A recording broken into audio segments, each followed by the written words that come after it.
Shema everyone, it's JonnyVR here back with my weekly review of Doctor Who Flux, and in today's video I'm going to be reviewing the third chapter, Once Upon Time. And before we get into it, be sure to check out our social media and visit our gaming channel at youtube.com/skybotgaming. And in other news, if you were watching last week, you will know that I wished Shaq, who also is on this channel, a very happy birthday. But today is actually my birthday, so for the second time in 2 videos, I get to do this. So once again, thank you to everyone who has sent birthday messages throughout the day, and thank you very much for my wife for an amazing birthday weekend. So yeah, I'm going to go straight into the review now, and as always, the first part of the review will be spoiler free, and then I'm going to go into spoilers of the episode, so be sure to come back later at the end of the video for my final verdict and score. And if you haven't watched the episode yet, go watch the episode and come back for the spoiler section. So, spoiler-free review. Once Upon Time. I think... It's more... It's important, right? Could we get a few answers? But it also asks a lot more questions. And it's probably the best example of an episode that you need to watch the entire series of Flux in its entirety to get the best of it. I really liked how characters get developed in this episode. It uses another way to tell a story of the characters, which is it's much needed for especially the new characters who we haven't met before in the series, and they get their time in this episode to shine. And it's a good story. Like, the thing is, it's a lot of stories, again, like a lot like the first episode. But this one, yeah, there's a lot of backstory, which is needed. It's needed, and it is good for the most part. It's a good backstory. It's good stories. It's very ambitious, I think, in a lot of its scale. There's so much going on. There's a lot of good surprises as well, like good surprises that maybe people weren't expecting. I certainly wasn't expecting some good cameos, and all the while it sort of brings back some arcs that haven't been explored since the first episode, and also sets up some more arcs for the rest of the series. So again, I get the feeling that this episode will be at its best when it's watched in with the rest of Flux, which you can say probably for a lot of these episodes. But definitely with War of the Centaurans last week, it was pretty much a standalone episode. It was a standard episode of Doctor Who, right, with its story. Whereas this is very, very integrated into the overall Doctor Who Flux story. Now, there's a lot of cool visuals, a lot of good music, a lot of special effects. The villains as well, they get some good time to show just how villainous they can be.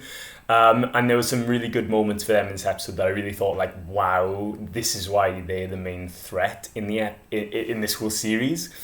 And yeah, I really liked the development of the characters, and I liked how it sets up the next episode as well, because they release the episode titles in advance. The setup for the next episode is really cool as well.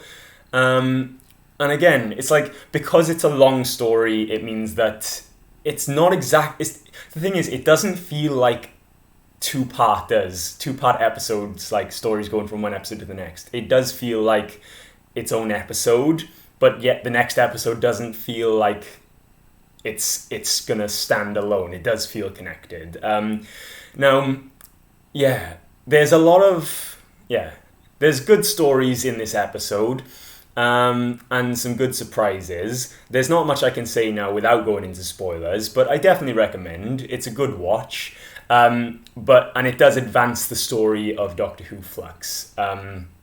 So yeah, it makes me curious to want to know more about Doctor Who Flux. So yeah, we have to wait and see. But I'm going to go into spoilers now. So here's your spoiler warning. If you haven't seen the episode yet, go watch it. Come back for the discussion about the episode and tell me what you thought about the episode in the comments below, and I'll be responding to them after this episode goes live. So, be sure to stay tuned and check back at the end for my overall verdict and score.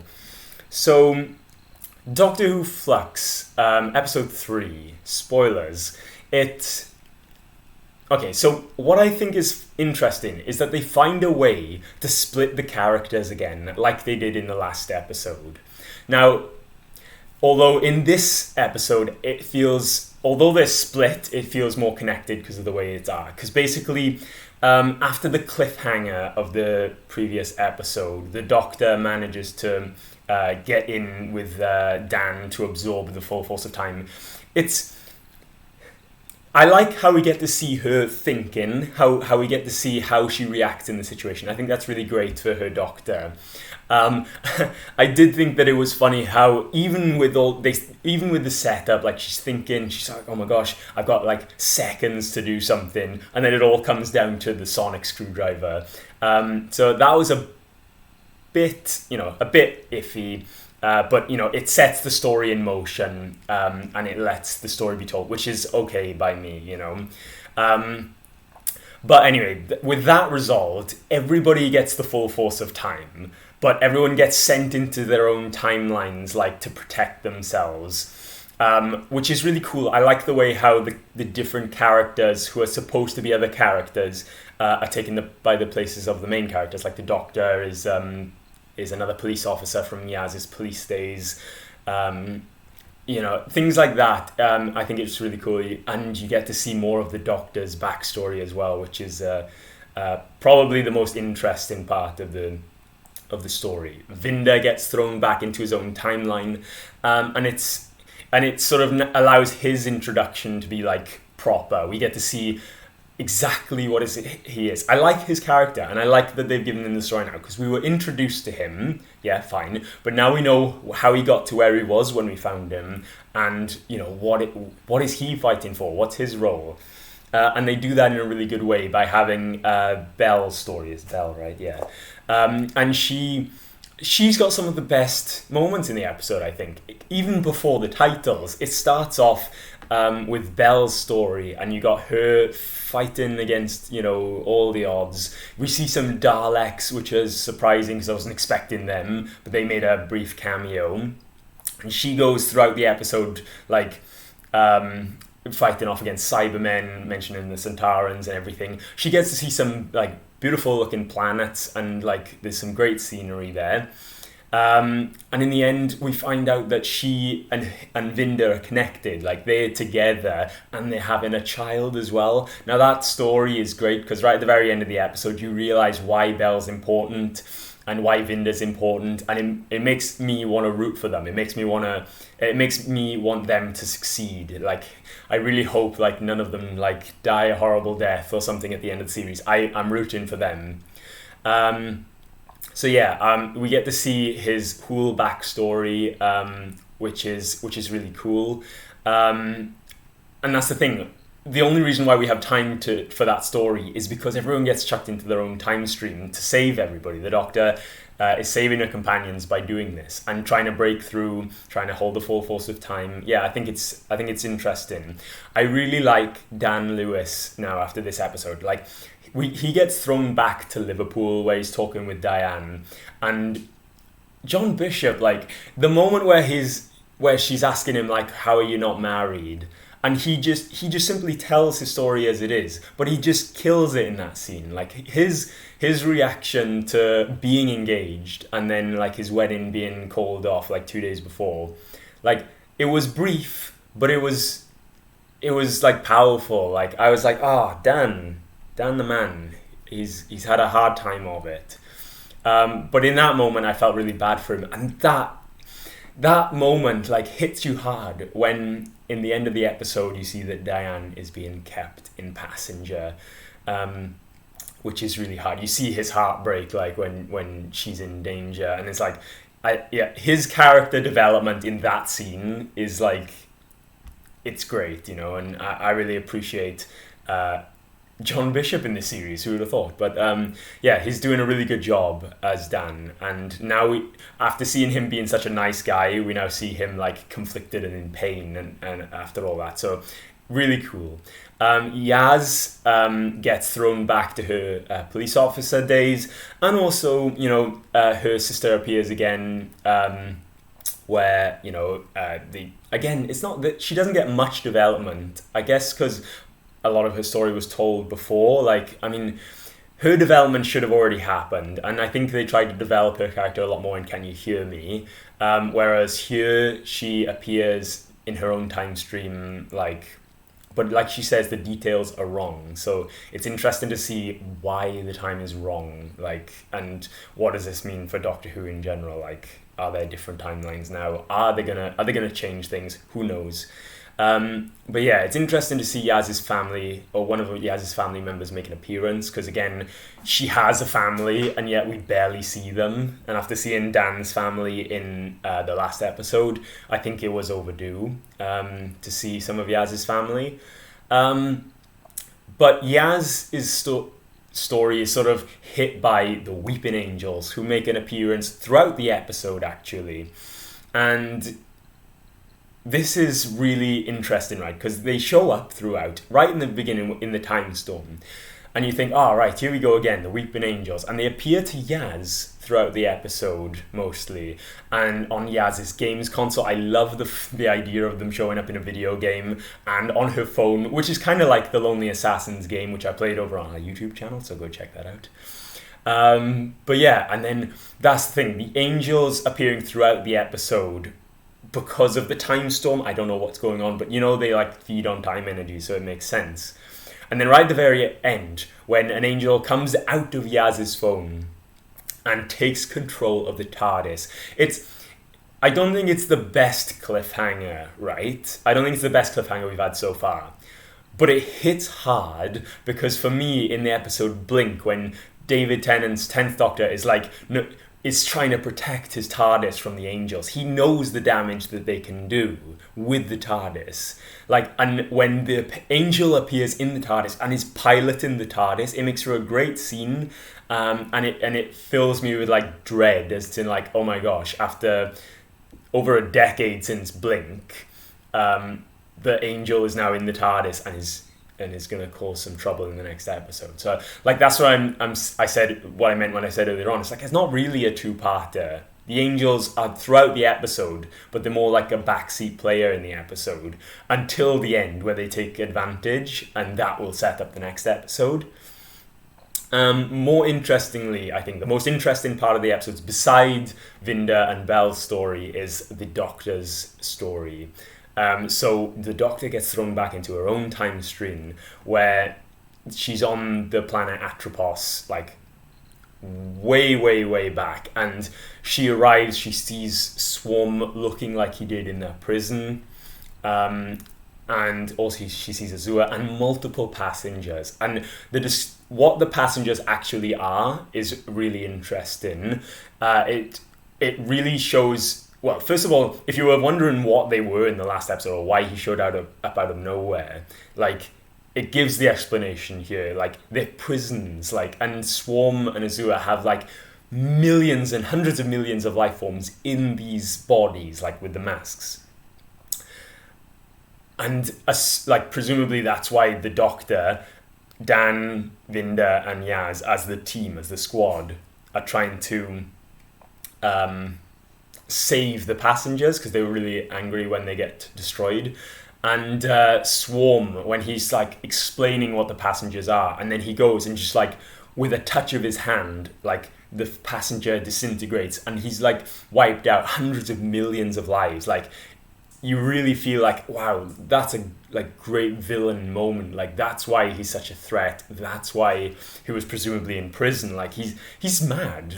He's taking all these things. What for? And I think it cements him as a really good villain for this series, and I can't wait to see what else they get up to. the Doctor and her squad, who are played by the companions, actually are division operatives. And when they arrive, she sees the reflection, and you get a surprise appearance from the fugitive Doctor again, which again I thought was really cool. And she actually gets to be the Doctor again in this episode briefly, because it's a memory. They sort of switch between the two Doctors, which I think is really cool, because you get to see more of the fugitive Doctor in action, which is always great. And it makes the Doctor want to know more. She wanted to stay there to find out more of her backstory. But the Mori, they take over, they fix what was going on the planet Time, and they have to send the Doctor back, but not before the Doctor gets put back into another memory, I think, with this old woman who I think is an old version of Tecteun from the Timeless Children. Let me know what you think. And she says that the flux is not natural, that the flux is actually because of the Doctor. So that's really interesting, right? It reminds me of the Timeless Children, where they say they confirm that the Timeless Child is the Doctor, and then all of a sudden now the flux is because of the Doctor. But besides that, they pull her out of that memory very quickly. She wants to know more about her past, but she doesn't get the answers.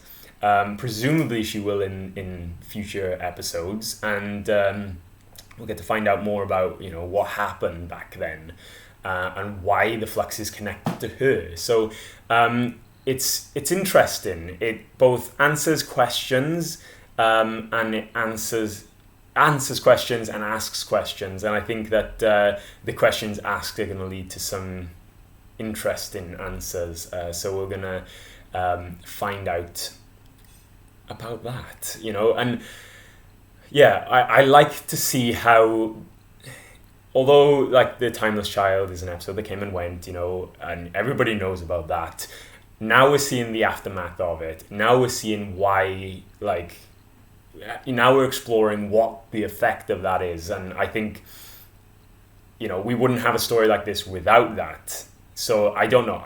The thing is, it leaves it open. I really think that with all these timelines going wrong, and details being different in Yaz's timeline, and how it leaves it very open for them to delete the Timeless Child. And I know that not everyone will like that. I do hope that they find a way to do it. Maybe it was always the plan by Chibnall. Who knows? But it leaves it open. It does make it look like they can delete it from all the various timelines going wrong, but we'll have to wait and see. But I like to see the effect of the Timeless Child story in this episode, and I'm looking forward to seeing how deeply it impacts the rest of Flux. So let me know what you think about that anyway. I'm very curious to know what your thoughts are. We had so many comments from the Timeless Children, and now we're starting to see the effects of that. So let me know what you think of that. Overall, I will say that Once Upon a Time is a good episode, right? It's a good episode. It needs to... it will only be sort of appreciated in the full story of Doctor Who Flux, but the story, particularly between Vinda and Bell, make it really make it a really good story. They get the development that they need, and you get to see some other companions have good stories there too. There's some good surprises. The villains are great. It advances the story of Doctor Who Flux. With more questions and some answers. So at the halfway point, we've had some answers that already, and set up for the rest of the series. I'm excited for the next episode, which is set up quite well. And yeah, overall, I think I'll give it a 7 again, mainly because it's a lot of backstory. It's good backstory. But once the day is saved and everything, it's sort of okay, what's next? How are they going to carry the story on now? I want more answers. So yeah, I'd say it's just it's not filler, but it feels as the most filler that an episode can be in Doctor Who Flux. But it's a good episode. I liked it a lot. Yeah, and the sci-fi was fine. Like, there was no problems, I think, with the story. So, yeah, overall, I'm very happy with it. Let me know what you think. Be sure to leave a comment down below for discussion after the episode. So, yeah, thanks very much for watching. Be sure to stay tuned. Click like and subscribe for the episode's reviews next week. Village of the Angels. Be sure to check out our social media and subscribe to our gaming channel at youtube.com/skybotgaming, where I've played all of the most recent Doctor Who games. So, yeah, with that, all that said and done, thanks very much for watching, and I'll see you next time. Bye!